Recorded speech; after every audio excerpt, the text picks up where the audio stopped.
بسم اللہ الرحمن الرحیم۔ السلام علیکم۔ ویلکم ہے آپ سب کا برائی کا جواب پارٹ 2 میں۔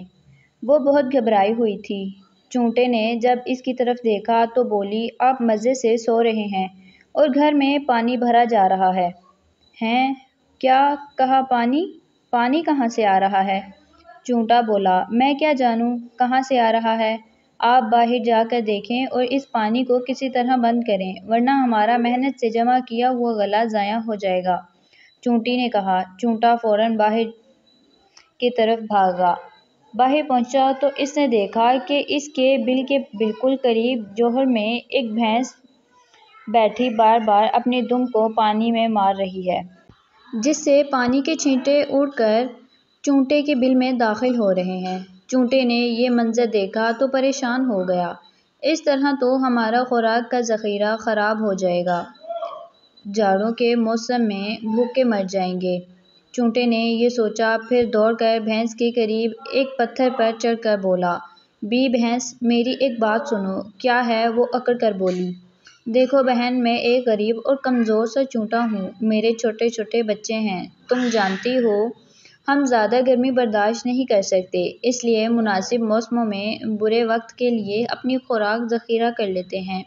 تو پھر میں کیا کروں؟ بھینس روکھے پن سے بولی۔ اچھی بہن، تم بار بار اپنی دم پانی میں مار رہی ہو، اس سے میرے گھر میں پانی داخل ہو رہا ہے اور ہماری خوراک کا ذخیرہ تباہ ہو رہا ہے۔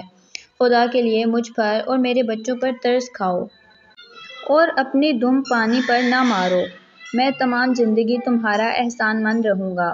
وہ بہت بد اخلاق بھینس تھی، اس پر ان باتوں کا کوئی اثر نہ ہوا۔ وہ بڑے زور سے کرائی اور آنکھیں نکال کر بولی، جا جا حقیر چونٹے، میں اپنی مرضی کی مالک ہوں، جب تک چاہوں دم ہلاتی رہوں، تو مجھ پر حکم چلانے والا کون ہوتا ہے؟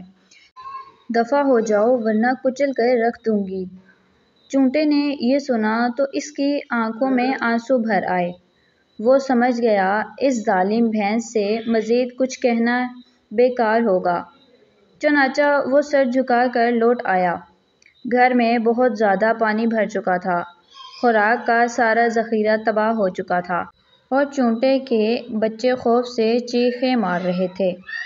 آگے کی کہانی جاننے کے لیے اور سننے کے لیے میرے چینل کو سبسکرائب کریں۔ ویڈیو پسند آ رہی ہو تو لائک شیئر کرنا مت بھولیں۔ ملتے ہیں نیکسٹ پارٹ میں۔ Thanks for watching. اللہ حافظ۔